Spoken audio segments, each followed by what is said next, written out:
Olá pessoal, tudo bem com vocês? Aqui é o professor Rodrigo.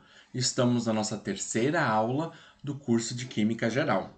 Anteriormente, conversamos sobre o modelo atômico, sobre como ele se desenvolveu, como antigamente, lá nos tempos da Grécia Antiga, já se tinha interesse em estudar a matéria, como eles pensavam que o átomo era o menor elemento que existia, ele significava não divisível. Então, o átomo era para eles o menor elemento. Com o passar do tempo, muitos cientistas se dedicaram às pesquisas, os estudos, muitos químicos ficaram em laboratórios e entenderam o modelo atômico, entenderam que no núcleo é uma região muito pequena, mas é onde se concentra a massa do átomo. E no núcleo existem os prótons, que têm carga positiva, e os nêutrons, que não têm carga.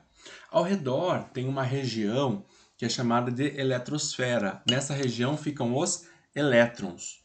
O átomo, usualmente, ele é eletricamente neutro. Ele tem o mesmo número de prótons e o mesmo número de elétrons.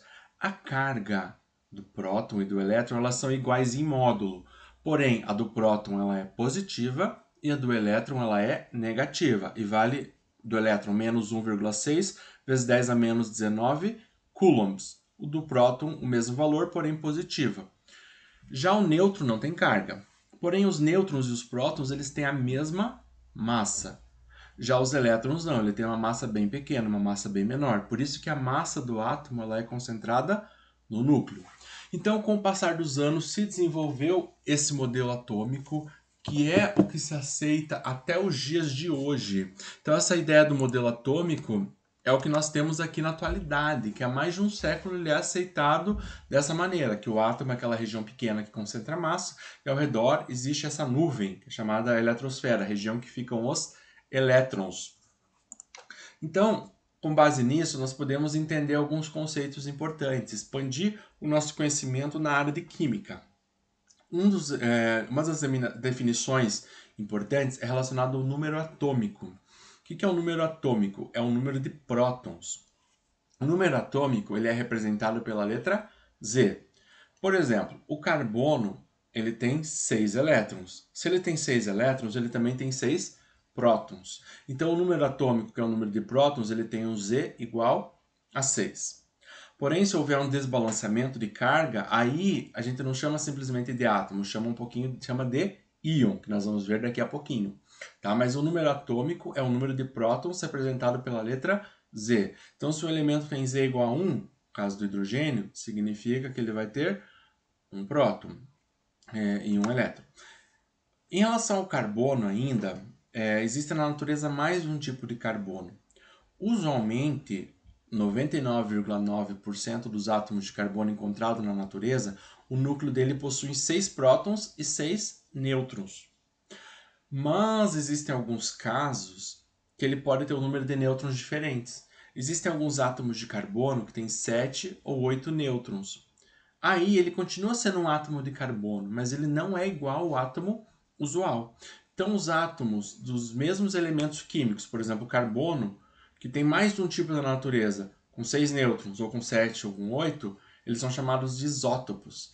São átomos que possuem o mesmo número de prótons, porém têm diferentes números de nêutrons, tá? Então, assim, ele pode ter ali os prótons iguais, mas os nêutrons são diferentes. Então, é assim que funciona. Essa que é a ideologia. Até no slide ali está falando que é o número de prótons, não seria o número de nêutrons, tá? Então, isótopos são átomos que têm diferentes números de nêutrons, como o caso do carbono, que ele pode ter 6 nêutrons, na maioria dos casos, ou em alguns casos ele pode ter 7 ou 8, formando os isótopos. Como que nós representamos quimicamente um átomo? Então, nesse slide, nós podemos ver ali a letra E. A letra E representa o meu átomo. Um átomo de carbono, um átomo de sódio, um átomo de oxigênio, flúor, seja lá qual for o átomo. Então, como que nós representamos? O E vai ser o símbolo dele. O Z é o número de prótons. E esse A que está ali em cima é a massa. Mas nós vimos que a massa de um átomo é representada pelo núcleo. E no núcleo tem prótons e nêutrons. Então esse A, na verdade, seria o número de prótons e nêutrons. Então, o índice A representa a massa do átomo de carbono. Já o E é qualquer elemento que pode ser genérico, um ferro, um alumínio, qualquer um. Z é o número atômico e o número de prótons. Beleza? Espero que tenha ficado claro. Então, vamos ver alguns exemplos. Então, nós temos ali o carbono com sobrescrito 12 e um subscrito 6. Então, lembre-se lá da figura anterior. O 6 é representando o Z. O 12 é o A, que é a massa. Então, o Z é o número de prótons. Significa que esse átomo de carbono ele tem 6 prótons e uma massa de 12. Então, ele vai ter 6 prótons e 6 nêutrons, porque o que tem massa no átomo é o núcleo, como você deve ter respondido aqui para mim, que é o número de prótons e os números de nêutrons. Já o ferro, ele tem ali o número de prótons 26. Então, ele tem um Z igual a 26 e uma massa igual a 56. Então, ele tem 26 prótons e a massa deles, que é a soma de prótons mais nêutrons, dá 56. Então, aqui nós representamos aquele E na figura há 2 slides atrás, esse E. Esse E pode ser qualquer elemento. Os elementos químicos, conforme eles foram descobertos, eles foram recebendo nome. Por exemplo, aquilo que todo mundo gosta, né? O ouro, uma corrente, um anel, ou pelo valor, né? O ouro, ele recebe o símbolo de AU. Por que AU, professor? Porque é da origem do nome dele. Então, aurum, que está escrito ali, né? Então, por causa disso, por causa da origem do nome dele do latim, fica ali o AU. A gente carrega até hoje. Então, na tabela periódica, que é a representação dos elementos, vai ter AU para representar o ouro. Então, a maioria dos compostos eles são bem diretos. Por exemplo, ferro, Fe, Fe de ferro, mas alguns têm diferente. Por exemplo, o chumbo. O chumbo é Pb. Por que Pb? Porque vem do nome plumbum. Então, o plumbo é referente ao chumbo. Então, ele é representado por Pb. Aí o mercúrio, Hg. Pelo nome que está ali, eu nem vou arriscar falar, mas está entre parênteses, né? Por causa dessa nomenclatura, ele recebe o nome Hg. Tá? Então, mercúrio tem esse nome por causa da origem do nome dele. Prata, argentum. Ag é a representação de prata. Sódium, Na, por causa do nome ali, natrium. Então, por causa de alguns nomes serem diferentes, terem uma origem do latim, eles recebem ainda na especificação da tabela periódica o símbolo de acordo com essa nomenclatura. Por isso que nem sempre é usual. Mas os outros eles são mais diretos, assim. Por exemplo, oxigênio, O. Al, alumínio. Flúor, letra F. Certo? Então é assim que funciona para os compostos, que eu vou mostrar para vocês na tabela periódica daqui a pouco. Então, a tabela periódica é um valor que nos fornece os elementos. Pelo menos a tabela periódica, por mais sem vergonha que ela seja, falando assim, uma simplesinha que tenha pouca informação, ela vai te dar o número atômico, que é o número de prótons. Então, ali em cima, um exemplo, carbono. Ele tem um elemento em cima 6 e um elemento 12,011. Então, o elemento ali 6 é o número atômico, é o número de prótons. E o 12 é a massa. Tá? Assim é que está na tabela periódica. Não confunda com aquele elemento que a gente viu que o A estava em cima e o Z embaixo. Ali é uma representação do átomo, aqui é uma representação dele na tabela periódica. Então, se você precisar saber o número atômico do elemento, claro que hoje em dia é muito fácil, né, gente? Hoje em dia tem o Google, você só digita ali carbono, número atômico, qualquer elemento que ele vai aparecer. Mas há uns anos atrás não era assim, né? Então era muito mais difícil. Algumas pessoas tinham que decorar, ou pegar a tabela, ou carregar mesmo a tabela periódica. Mas na atualidade a gente não precisa disso, tá? Mas precisa entender a tabela periódica, isso sim, precisa conhecer, tá? Aí, professor, então você pode perguntar, por que o carbono, se ele tem 6 prótons e 6 nêutrons, por que a massa dele não é 12 exatamente? Porque aquilo que eu falei, na natureza, 99,9% dos carbonos, eles têm 6 prótons e 6 elétrons, mas em alguns casos não. Eles podem ter, 6 prótons e 6 nêutrons, mas em alguns casos não, eles podem ter um número diferente de nêutrons. Então esses são os casos bem pequenos. Então, é feito o que para achar a massa dele? É feita uma média ponderada. Claro que aquele que está em maior quantidade, ele vai pesar mais. E aquele que está em menor quantidade vai pesar menos. Então a gente faz uma média levando em conta os pesos. Então não é uma média aritmética que simplesmente soma e divide por 2. Aqui é chamado uma média ponderada, que você multiplica pelos pesos. Então como que nós acharíamos a massa no carbono? Então ali 99,9%, um número meio arredondado, né? Na verdade é 98,9% que a gente vai ver ali. a gente multiplica essa porcentagem pela massa do carbono 12 e a porcentagem dos outros pela massa do carbono 13. Então, com isso, você faz uma média aritmética, uma média ponderada. Então, ali, ó, o carbono 12 representa 98,93% dos encontrados na natureza. Talvez aqui seja nessa situação, né? Você pega uma literatura e diverge um pouquinho, mas está ali em torno de 99%, né? No começo, a literatura que eu peguei diz que era 99,9%. Mas não precisa se preocupar que isso é só um detalhe muito mínimo. Mas a massa atômica, como que eles fazem do carbono? 98,93 desses átomos de carbono, eles têm a massa atômica 12, porque eles têm 6 prótons e 6 nêutrons. Agora, 1,7% ele vai ter vai ter uma diferença entre os números de prótons e os números de nêutrons. Então, para esses casos, a gente sabe que a massa é 13. Então, se fosse uma média aritmética, a gente ia pegar 12 mais 13, vou arredondar ali para 13, 12 mais 13 dividido por 2, ia dar 12,5. Ia estar bem na metade dos dois, mas seria algo injusto, porque na natureza, 99% arredondando, dos átomos, eles são do carbono 12. Então isso tem que ser levado em conta o peso deles, o peso assim na porcentagem, o quanto que isso pesa no total. Então como que eu faço uma média? A média da massa atômica é uma média ponderada. Então você pega a massa de cada um deles, por exemplo, nós temos um carbono que é 12, e um que é 13 e uns quebradinhos ali. Como esse 12 aparece mais na natureza, eu vou multiplicar pela porcentagem dele, que é 0,98,93%, né? Por cento tirando a porcentagem fica 0,9893. Então eu multiplico 0,9893 vezes 12.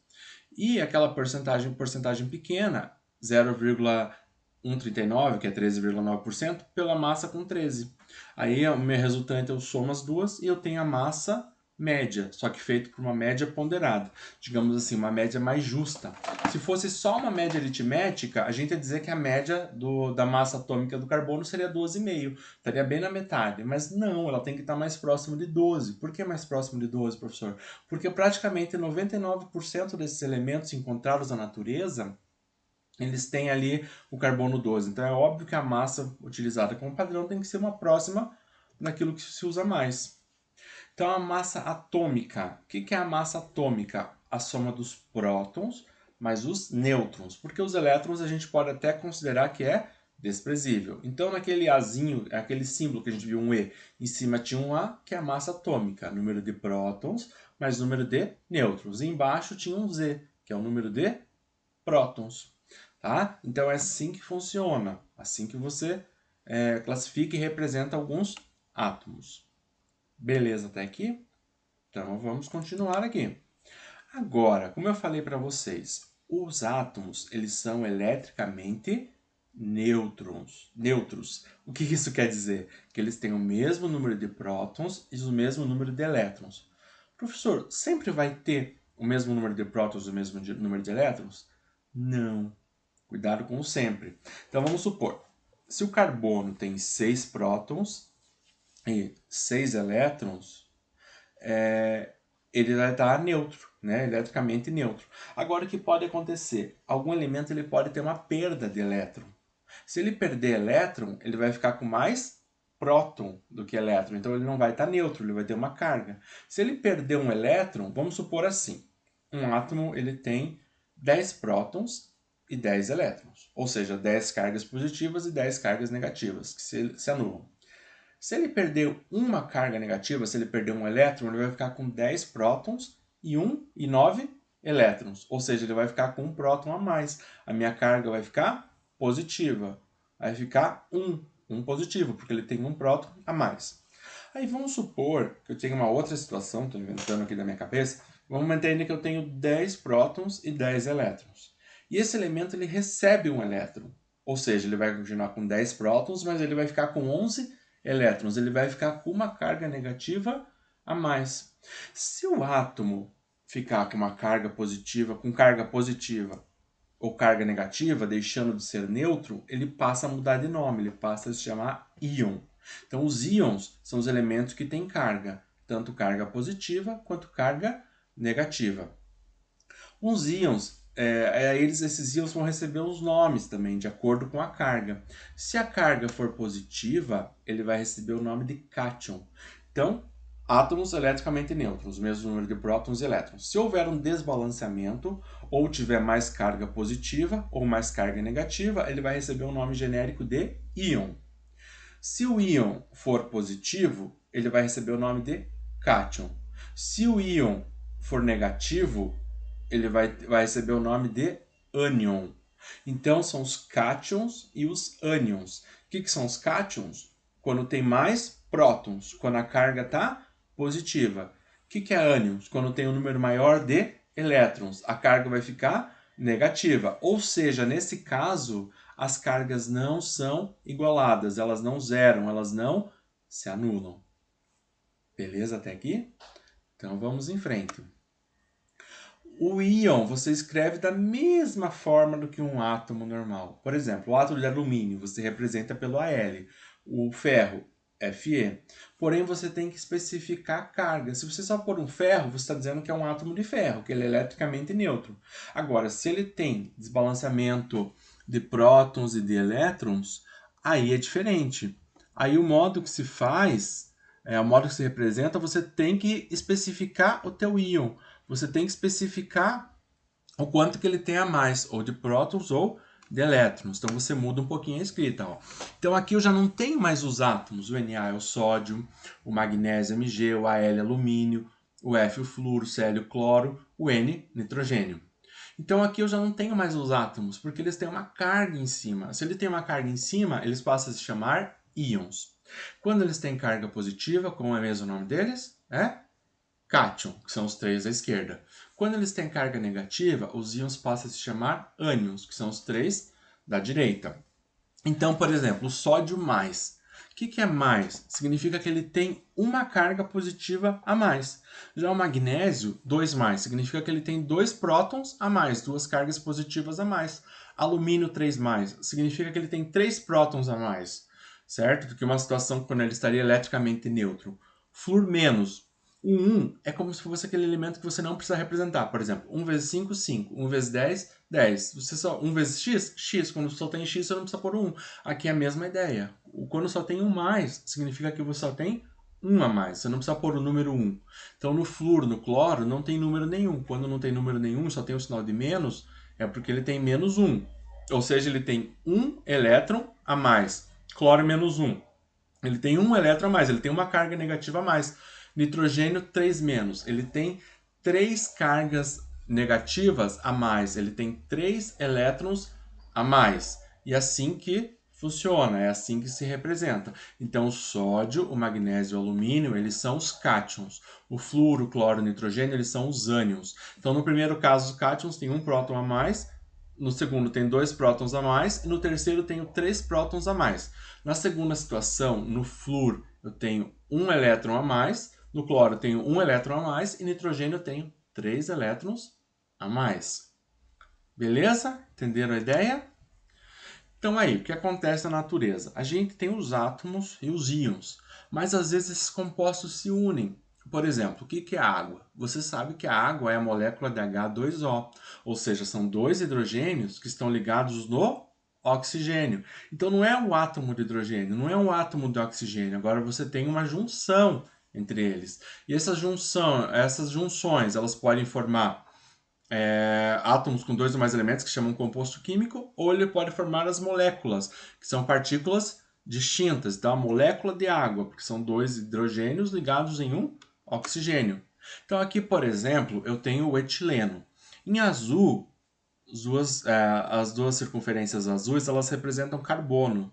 Então, ele está ligado a duas ligações, a gente vai ver um pouquinho mais para frente, um carbono com outro carbono, e os vermelhos são hidrogênios. Então eu tenho dois carbonos ligados e dois hidrogênios em cada carbono, ou seja, um total de 4, porque eu tenho dois carbonos. Então eu tenho 1, 2, 3, 4 hidrogênios e eu tenho dois carbonos. Então vermelho, hidrogênio, azul, carbono. Então eu tenho dois carbonos que estão ligados entre si, por isso eu tenho C2. E tenho um hidrogênio no carbono e mais outro hidrogênio no carbono. Então eu tenho dois hidrogênios em cada carbono. Como eu tenho dois pares, eu tenho 4 hidrogênios. Então 4 esferas vermelhas, H4. Então eu tenho um C2H4. E essa molécula é do etileno. Então o que aconteceu? Os átomos se ligaram. Então, o carbono está ligado com 2 hidrogênios, e o carbono também está ligado num outro carbono que também está ligado em 2 hidrogênios. Então, tem a formação de uma molécula, certo? Agora já não é mais um átomo, é uma molécula, porque é um composto em que os átomos se juntaram, formando novos compostos. Entendido? Então, aqui são formas de se representar. Você pode ver ali em cima, você tem uma representação das moléculas, e embaixo você tem o C2H4, é uma fórmula química. Então, a fórmula química é uma forma de representar os compostos que existem na natureza, os elementos que eles constituem. Então, o C2H4, eu sei que são 2 carbonos e 4 hidrogênios, como a gente viu ali. E essa fórmula C2H4 é chamada de fórmula molecular. Então, essa molécula é representada pela fórmula molecular C2H4. Qual que seria a fórmula molecular da água? H2O. Qual que seria a fórmula molecular do metano? CH4. Então, assim você representa a fórmula molecular. Você não vê quem está ligado com quem, mas você sabe quantos carbonos, quantos hidrogênios, quantos oxigênios, quanto você tem de cada um dos elementos. Ufa, vamos lá, né? Então, nós vimos que muito se descobriu sobre os átomos, se descobriu que eles são formados, se descobriu as massas, as cargas, o comportamento. Ainda hoje se estuda muito isso, mas o nosso modelo atômico ele já é bem definido. Então, os elementos que foram conhecidos, eles foram organizados. Então, nós temos a tabela periódica, que você conhece, que você já viu na sua vida. Então, a tabela periódica é uma ferramenta importantíssima na química. Antes, o químico, quem estudava química, ou um químico bem específico, só dedicado a essa ciência, digamos assim, ele tinha que aprender os compostos. Mas era muito difícil ver as ligações sobre ele. Mas cada elemento ele tem uma lógica, uma sequência, um comportamento. Existem elementos que se comportam no mesmo modo, com modos diferentes. Por exemplo, os metais, eles têm um comportamento parecido. Então, assim, eles têm são bons condutores de eletricidade, por exemplo. Mas quando você estiver estudando elementos, você pegar um por um, fica mais difícil. Então a tabela periódica é muito legal, porque ela se tornou uma ferramenta super importante. Você consegue resumir as informações que você precisa e entender o comportamento. Ela foi montada de uma forma com as semelhanças e de acordo com o número atômico crescentes. Então, essas características que são regulares, por exemplo, pode crescer por linha, por coluna, foram muito bem aceitas, né? São muito bem aceitas no dia de hoje, né? Por causa dessa periodicidade que se chama, dos elementos que se conhecem, se conheciam naquele momento que ela foi criada. Por causa dessa periodicidade, eles foram colocadas numa tabela, e essa tabela ajuda no entendimento, se tornou essa ferramenta muito utilizada pelos dias de hoje. Existiram alguns cientistas que tentaram fazer esse agrupamento, mas não tiveram muito sucesso. Aquele que teve mais sucesso foi em 1869, que foi um russo, o Dmitry Mendeleev. Não sei como é que se pronuncia sobre o sobrenome dele, né? Eu sempre falo Mendeleev. Mas ele que publicou a primeira tabela periódica. Naquele tempo não se conhecia todos os elementos, mas ele já percebeu que existia uma relação entre eles. Essa relação ele podia ser arranjada de uma forma por causa da periodicidade que era observada. Então ele arranjou esses elementos, percebendo as variações que cresciam, diminuindo de uma forma regular, as propriedades químicas. Então a tabela periódica foi muito legal por causa disso. Então aqui tem uma mão, essa é uma figura que eu peguei na internet, que é um selo, a URSS, que é a antiga União Soviética, né? Então, o Mendeleev, ele fez isso, ele fez elementos relacionados com a massa atômica. Então, ali, ó, ele pôs em sequência de acordo com a massa atômica que crescia. Opa, então cada um elemento, por que um elemento é diferente do outro? Ele vai ter um número de elétrons diferente, um número de prótons diferentes, ele analisou. Então, ele foi por causa do número de prótons e fez uma sequência dos elementos. Mas a ideia é tão legal que se você olhar ali tem umas interrogações no meio, porque ele sabia que estava faltando alguns elementos que não tinham sido descobertos ainda. Então olha a tabela dele, como ele organizou. Você tem os elementos ali em ordem crescente do número atômico, né, se você for seguir nas linhas, mas ele percebeu que alguns elementos não estavam ali, alguns elementos não se encaixavam na sequência. Então ele deixou umas lacunas. De uma certa forma ele fez uma previsão que um dia iam se encontrar, descobrir novos elementos e eles seriam adicionados na tabela dele. Mas o modelo dele da sequência foi fenomenal. Foi uma boa descoberta, né? Algo que facilitou muito a vida dos estudiosos. dos estudantes de hoje em dia, né? Seria muito mais difícil se não tivesse a tabela periódica para auxiliar. Então, o Mendeleev ele deixou essa lacuna, né, que foi preenchida com o passar dos anos. Tá? Então, o que fez a tabela periódica? Ela ajudou a química a se expandir de uma forma mais rápida. Ficou uma forma mais visual, ficou uma forma simples que você conseguiria organizar os elementos e, com base nisso, entender as propriedades tanto químicas quanto físicas. Por causa da tabela periódica, da organização, facilitou muito o estudo da química. Hoje em dia se conhecem mais elementos que eles foram adicionados à tabela periódica. Então ali foi chamada de tabela periódica moderna. A tabela periódica moderna ela arranja os elementos simultaneamente de duas maneiras. Ou eles estão agrupados pelas linhas ou pelas colunas. As linhas horizontais se chamam de períodos e as linhas verticais chamam de grupos. Existem algumas outras nomenclaturas, né? Mas essas são mais oficiais, períodos e grupos. Então, por exemplo, vamos olhar aqui essa tabela periódica aqui. Analise que você tem ali os períodos, ó, 1, 2, 3, 4, 5, 6, 7, e você tem ali na linha o grupo, 1, 2, 3, 4, 5, até chegar no 18. Tem outras diferenças, ali o grupo vai de 1 a 18, né? Tem gente que tem representação que é assim, pega só os dois primeiros e os últimos, os 6 últimos, e faz ali a tabela periódica com a família A e família B, né? Mas assim, de uma forma geral, nos livros, principalmente de ensino superior, você acha dessa forma. Os períodos, ali são as linhas, 7 períodos, e os 18 grupos, tá? Que também são chamados de família, família A, família B. Veja que na tabela tem um espacinho ali em rosa e roxinho, né? Sabem que homem não é bom para ver cor, né? Acho que esse aqui de cima é roxo e de baixo é rosa. Esse período de rosa é essa linha aqui de baixo, chamada de linha do roxo, né? Essa linha aqui de baixo dos lantanídeos. Então, todos esses elementos estariam aqui nessa posição do roxo. O de baixo, rosa, pink, sei lá como fala, são os actinídeos, que é toda essa linha aqui de baixo está ali, ó, nos actinídeos. Então, você tem aqui ainda os lantanídeos e os actinídeos. Nomes bonitos, hein? Fica de sugestão aí para quando vocês tiverem algum filho. Tá? Então, os elementos químicos que existem, né, estão aqui na tabela periódica, eles se ligam e formam, por exemplo, as moléculas, como a gente viu, água, 2 hidrogênios e o oxigênio, C2H4, 2 carbonos e 4 hidrogênios. Tá? Esses elementos eles recebem classificação. Esses elementos da tabela periódica, ou eles são classificados como metais, e tem os ametais. E tem aquela turma intermediária, que tem um pouco das características dos metais e um pouco dos ametais, chamados de metalóides ou semimetais, aqueles intermediários. Então a gente classifica como metal, ametal, o A prefixo A é não, então é metal e não metal. E o intermediário entre os dois são chamados de metalóides, que recebe o nome muitas vezes de semimetal ou semimetais, né? No plural ali. Então, metal. Quando a gente olha a tabela periódica, aqui, esse autor, ele deixou uma de branco, são os ametais, ó, então a gente vê que está nessa região ali ó, do carbono, o hélio, toda essa região que está em branco na tabela periódica. E aqui ó, os elementos, ó, lítio, sódio, essa parte aqui que tem os lantanídeos, actinídeos, aí ó, representado por 57 La de lantanídeos, né, 89 de actinídeos. Essa região aqui, num cinza mais claro, elas são chamadas de metais. Então são os metais, ó. Toda essa região cinza clara é metais. E esse cinza mais escuro aqui, ó, o B, que é o boro, né? Tem toda essa região aqui, ó.